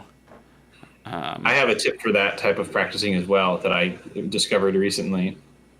So like I would call that like you are like isolating the style that you want to play at the faster tempo, and you are playing. It's going to sound weird when you're playing slow, but you are playing with the technical toolbox that you will have available to you at the up tempo. And a good way to tell while you're slowly getting the metronome creeping up higher and higher, the way to tell you're on the right track is to go use like Audacity or Tune Transcriber or Transcribe and speed it up until it's at the velocity that it needs to be at. And if you listen to that sped up version and it sounds like what you want, then you are probably on the right track. Yeah, I've not done that exactly, but that sounds like a really good idea and seems really eye-opening. I've done that because like right now I'm on a single tongue quest. I'm trying to get like a really good swung single tongue. Well, swung is going to be through a spectrum of swingingness. Not the point of the discussion, but yeah. Yeah, I want to be able to single tongue and improvise up to 260. Like I want to at least get there. And right now I can't say that I have true creative autonomy with my single tongue up to 260. And so when I was first shedding material, I was playing pretty much straight eighth notes, single tongued at half tempo. And then when I sped that up, it sounded like the swing feel that I wanted at 260. Now, this branches off from this because now that I'm working up the tempos for that, I'm on a different mission. So I've done that sort of thing. I'm not there where I want to be yet, but now I'm working on something else, which is tangential, but maybe a little related. If you're working on something swung, a cool way to diversify the way that you're practicing when you're creeping up the tempo, maybe you're increasing it up like 1 or 2 clicks a day, less, maybe it's less frequent, is when you're on that tempo journey, make the swing feel just killing every single time.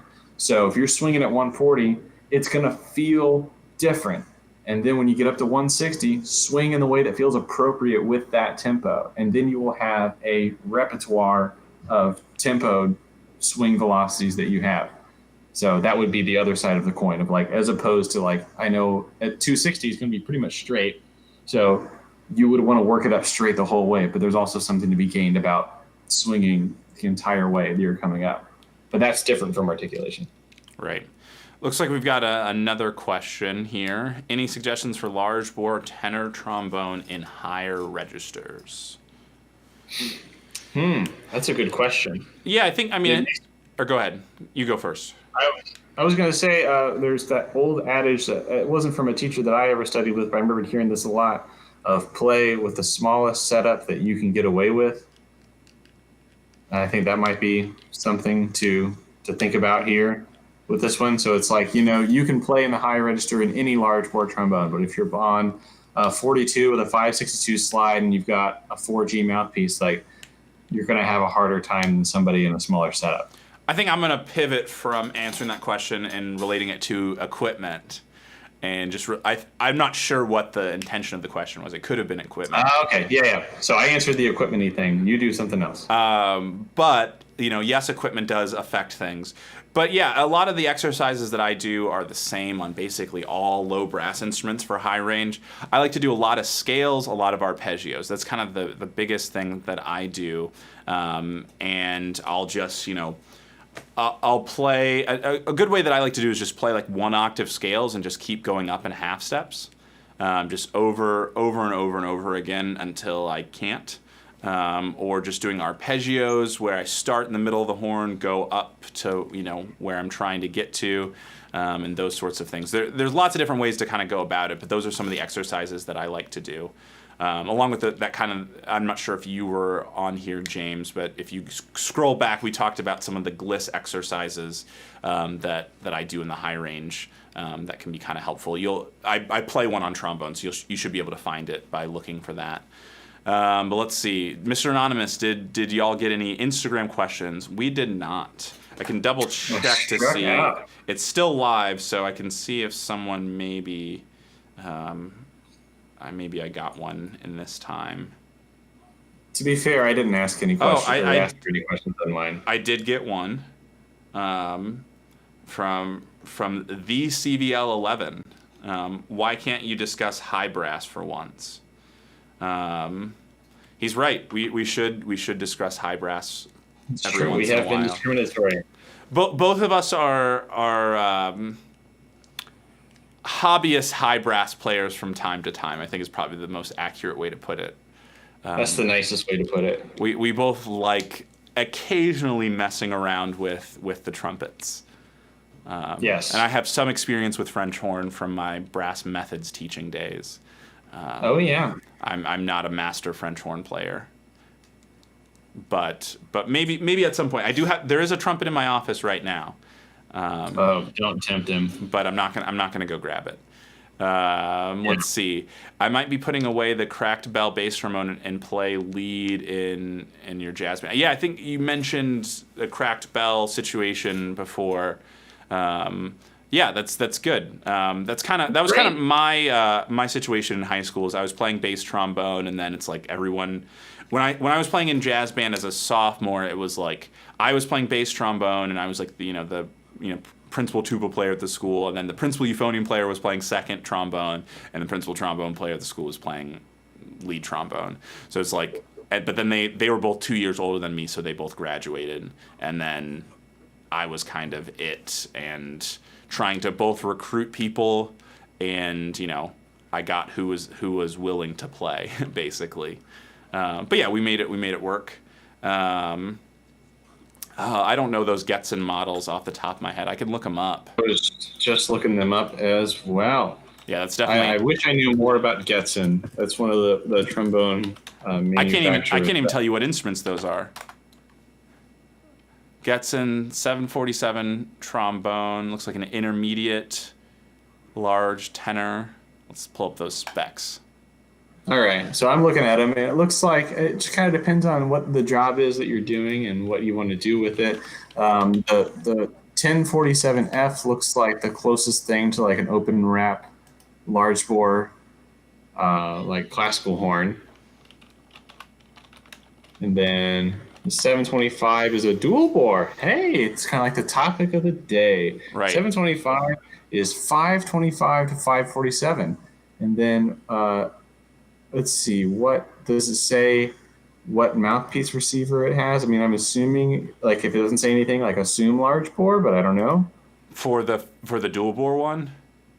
It says it comes with a 6.5 CAL. Yeah, I think I'm on the same page as you are on. Yeah, if I had to guess, I'd say large. I would say most things, if they're medium or medium to large, they're going to be large shank mouthpieces. South Coast Youth Orchestra. I need that loud. You need that loud. I mean, I like that. If I were buying one of these, I would almost certainly buy the 1047F. That one looks like it'll crank. Yeah, that one also I think is like in a higher tier. Like I think the Eterna series is like there's almost their top one. You want to play loud and low without playing bass right now. If you're trying to play loud and low, the 547 bore with the open wrap is probably going to be the best option. If you're playing principal, the 525 to 547 could work well. But yeah, I don't think these are quite apples to apples, because I assume the 1047 is a lot more expensive than the 700 series. That's probably true. So I mean, you could definitely get away with all of them have an F section, and all of them have some. They're all larger than a small bore. Like you could get away with all of them and honk a low C out and have lots of fun. Oh, so the 1047 is not in great condition. I'm not going to post that message, but got to keep it clean for the kids. But it is in an expletive condition. I see. But yeah, I mean, if it's not in great condition, especially for trombones, I just can't do a bad slide. To me, it's like if it's lower than an 8 out of 10, I just can't do it. So the 725 is 1400, and the Okay. The other two are 1,000. I mean, it depends on what the bad condition of the 1047 is. I think that it's pretty clear that that is the superior model, so to speak. You know, it's like it probably has better quality control and probably a better quality valve and things like that. So I'd probably opt for that. But if the slide is terrible, then probably not.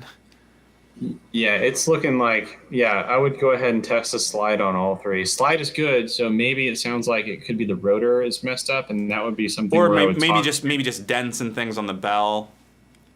Yeah. If the Could slide be. is good, let's see, the body and the bell has a little bit of a dent and lacquer's off. I don't care about the lacquer being off. The dents, that's kind of a, personal, how bad is it? How bad is too bad? That's kind of up to you. But if based off of the information that I have, I would probably say 1047 at $1,000 compared to the other two options. Yeah, you're getting like a more premium horn. It depends on the dents, and if it looks like it's something that creased it or cracked it, like if it's like a big whoopsie drop, that could change Right. things. I personally won't buy a trombone that has like a patch on it. I mean, maybe if Right. I've considered it a couple of times, but I've never pulled the trigger, and I don't really think I ever would. So a patch or a crack or something like that, I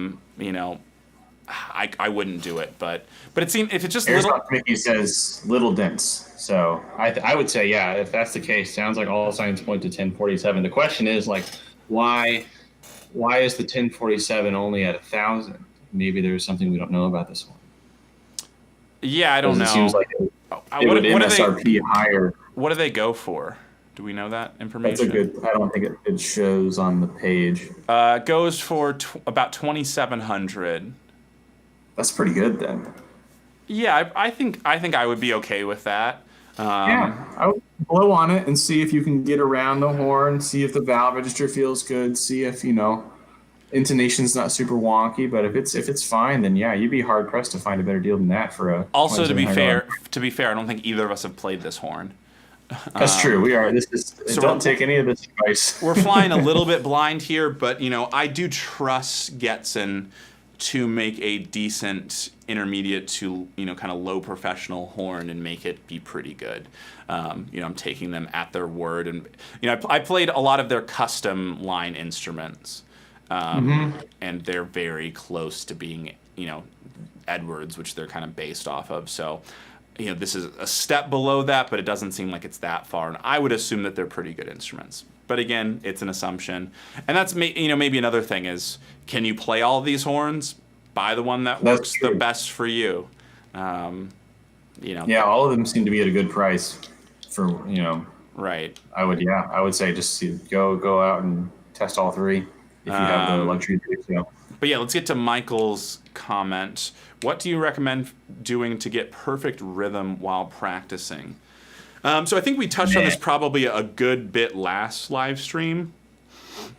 So I don't know if you can just find that spot. But we talked about some of the apps that we use. I use this app called Time Guru, which I think is really helpful for working on my rhythm because it has a disappearing function.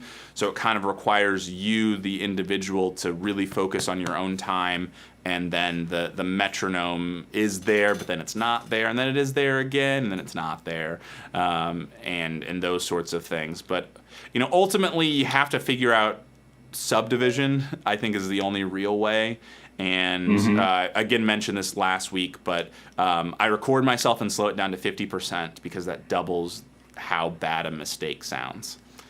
And so I think at some level, all you can do is check your rhythm. I don't know that you can really just do something and be 100% sure it's really solid. I think you have to check it. You have to play, check it, record yourself, and then see how close that came to it and see if you can figure out. And sometimes, maybe even, recording yourself and looking at the waveform and putting it onto a grid or something like that. That's a thing that I've done before. What are your thoughts, Connor? Yeah, so I can piggyback off of that, kind of record and check yourself thing. One thing that I wish that I did more in my practice, I think that I tend to like, I'll either record myself way too much to a point where it's kind of bogging down productivity, where it's just like play a chorus, listen, play a chorus, listen, and I'm kind of like in a feedback loop, or I'll set like a learning target for the day, and then in the process of trying to achieve that learning target, I will blow my chops out over the course of an hour and a half to the point that even if I have mastered it intellectually or even kinesthetically, like I just don't have the face to reproduce it on the recording. So I remember like being told like set a learning target, practice for an hour, and then record yourself to see if you've done it. I would roll that back, maybe even significantly, maybe like 10, 15 minutes or something like that is kind of like my like base normal, like when I need to check myself with a recording and not get too lost in my own sauce. But one thing that I would do if I was smarter, and I think I might try to write this down and do this now, is if I have a specific work or a rhythm that I'm trying to go for, or that could be an excerpt, that could be an etude or a solo passage, I would listen to myself recorded as like my control sample and write down in plain English in bullet points the things that I heard that were out of time. Slowing it down would probably make that more accurate. And if you can get 5 things that you didn't nail in that tape, that's 5 days of practicing that you have like not only isolated, but it's like you have it visualized in front of you. So it's like, okay, now for these next 15 minutes, I know that I'm going to work on, maybe it's dotted 8th, 16th or whatever that you heard that was unclear. So I would do that. And then the other thing that I wanted to say before I got to that point was one of the best things that's helped my time.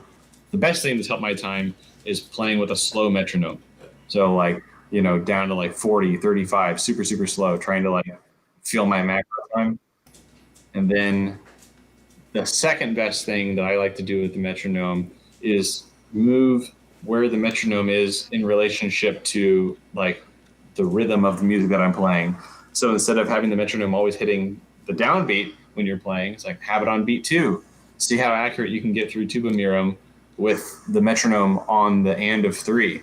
It's going to change things. And the only time that you'll know that your time is steady from the whole notes is when you get to da da da dee da dee da da da da. So right, that would be and 2 and 3 pop do do do do do do dee do da, and you would hear those clicks, and that's how you would know that your time is chill. Clapping definitely doesn't peak the mic, by the way. Sorry. That's my naughty audio thing that I did for the week. So there you have it. There we go. But so we've got 1% fat milk or 2% fat milk, and I drink neither. I don't drink either oat or soy. I'll tell you this. Oat milk is the cheapest milk you can buy. It's so good. It's cheaper than actual milk, and the way that you do it, it's really easy. If you've got a blender, or you could even, if you had to, you could mince it with a knife into a powder or something like that. Mix it with some water, throw a date in there. You can put a little vanilla extract, vanilla bean or something like that. I do that. So cheap, you will get just gobs and gobs of oat milk that way. It's way better than just buying the stuff from the store, and then you can make it taste like how you want. Right, so you can put a little cocoa in there too. There are lots of little ways, lots of little flavor profile things that you can do. Yeah. But yeah, so sorry to not give either of those as an answer. That's true. We danced around it. I guess if I had to do one, we were a 2% family growing up. Growing up, I was also a 2% family. What was your manufacturer of milk that you had at your home? I mean, primarily just like the store brand, like just Kroger brand. Oh yeah. We were strictly Kroger. If we weren't Kroger, sometimes it was Dean's. Yeah, we weren't. That might have been like. We weren't a Dean's family. For a while, I was drinking Horizon whole milk. That was like a phase that I went through, probably like age 13. I was like, I need whole milk, and I need it to be from Horizon. That's when we got Costco's in Kentucky, right? That's not why I started drinking that. It was like my uncle's influence. I see. But let's see. Yeah, oat milk to dairy. Yeah, I mean that's basically our thing that we just agreed with. I if I'm getting store bought, I usually get soy though. Yeah, that's good. But mostly, especially with the like non-dairy milks, my biggest thing is just like I don't want like a ton of sugar, and so many of those just have like a ridiculous amount of sugar. So especially like a month ago, I guess now, when Texas had its fun with power and water and ice and everything. When I went to the store, I didn't have a lot of options, and I got whatever I think I got cashew milk. That was the option that I could get that didn't have sugar added. Dude, cashew is good. I will say, if you really want to Treat church yourself. up your oat milk, put a few cashews in the blender when you're grinding your oats. Yeah. That's good. So Jacob M says, how is the professional orchestral world for tuba players? Can you clarify? I don't really know what you're asking. It's great. Yeah, it's like for the people who have those jobs, it's definitely great. For the people who are trying to get them, I wouldn't say it's good. I'll say, as someone who's my only relationship with the orchestral world for tuba players is someone who pays for tickets to listen to them, and I can say there's a lot of really, really, really good tuba players. That's my relationship with the orchestral world for tuba players. Yeah, so maybe Jacob will clarify. Harrison. That's always seems that all of them are good. Harrison just finished practicing. Hello, Harrison. We're almost gonna have to call it quits. We've almost been doing this for 2 hours now. Wow. So we should probably call it. How realistic is it to become an orchestral tuba player? I'm guessing is the question. I mean, numbers wise, it's just not realistic. To be perfectly honest. I mean, honest is the wrong word. To be perfectly frank, the numbers aren't good. There are more senators in the United States than full-time orchestral tuba players. If you want to look at it that way, you're probably still more likely to become a professional tuba player in an orchestra than a U.S. senator. I'm not saying that the we can't speak for JM. Say it again. Right. We don't know what political influence they have. Right. But yeah, it's definitely not an easy path by any stretch. I've taken lots of auditions. I've done okay in some of them. I've advanced multiple times. I don't have a full-time orchestral job. Maybe one day I will. Maybe one day, or maybe I never will. It's definitely not a guarantee. There are so many people. I've taken auditions for jobs that pay $30,000 and over 100 tuba players show up to the audition. And probably for a lot of those people, for some of those people, it would be a pay cut to take that job. Yet we're all there, So it's definitely, I wouldn't say that it is, it's not like a logical choice. It's definitely similar to making it into a professional sports league with not quite the same payout. But we'll answer a few more questions. We'll call it quits pretty soon here. James says, any tips for having a nice solo sound in jazz band? Gonna be in a large echoey church. Good luck. It's gonna be you versus the drummer. Right. Yeah.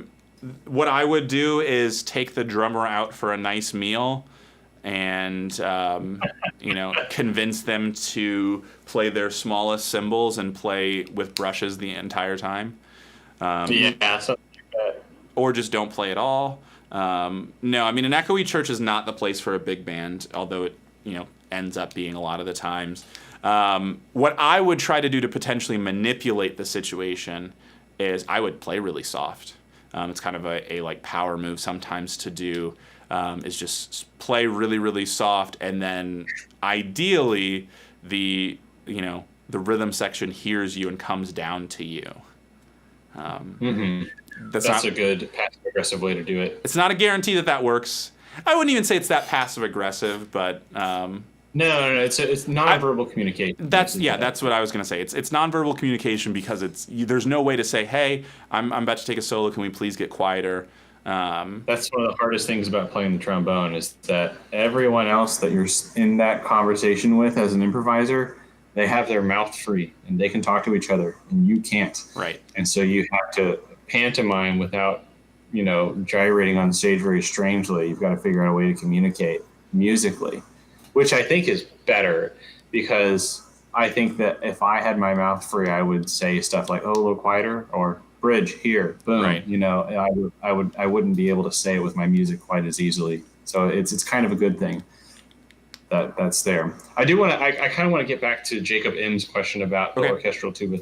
I want to leave that on a good closing statement for that. And I think that what we got away from, and I think that's something that's really, really important to talk about every time that you talk about this question, we kind of limited it to getting the job in the audition circuit. And the question, that the way that we answered it kind of framed it as like, that is the only chance that you can have at a musical life. And I know that's not what either of us said, Right. but we should make the distinction that if you have any sort of even myopic inkling of a desire to have a life in music, you not only should you do it, you really have to. You owe it to yourself to do that. And you're going to be told by professors and by peers and by job sites that the only way to be happy as a tuba player is to win that job.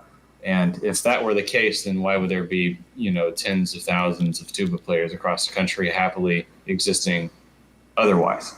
So that's something to think about. Yes. Along that, and I'll leave it at that. Yeah, the assumption that is the only thing you can ever do with that instrument is wrong. But if that's the only thing you will ever be happy doing, I can't guarantee that it works out.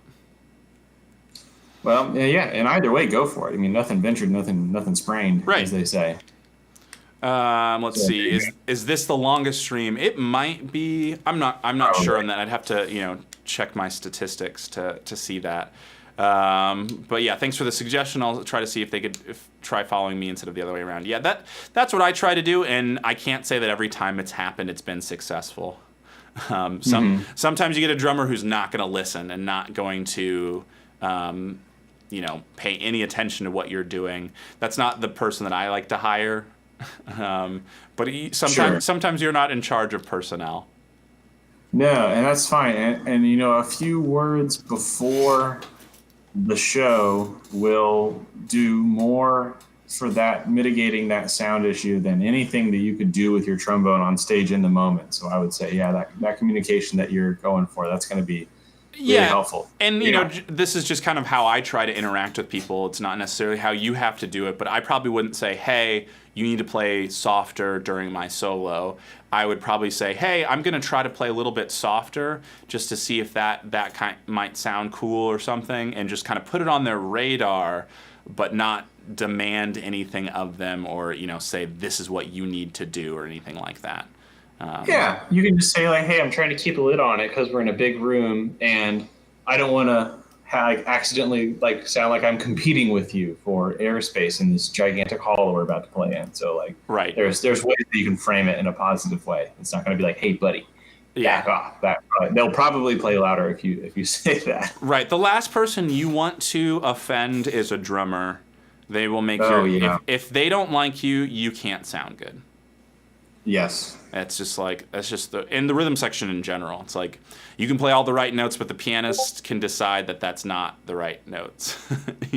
Oh, they can make you sound unbelievably wrong. So, and you can't do much about it the other way, which is good for us. If you're going to make a stop for coffee on the way to the gig, and you can only get 4 coffees, probably just for the rhythm section. Just hand those out, make some friends. Those are the people. It's like, oh, I'm opening up this pack of cookies. Would you like some? Those are the people that we're friends with intentionally. But I think this is probably a good enough place to wrap everything up. So thanks for everyone for watching this, what turned into a relatively long stream. I will plug the Discord server one more time. So if you're interested in, the things we're talking about and things, both Connor and I are on that Discord, and I kind of manage it and everything. So I'm pretty active.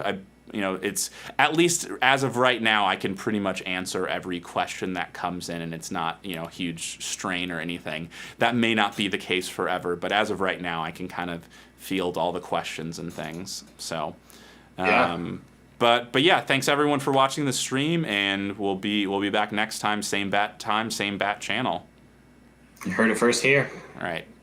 Bye. All right. Good night.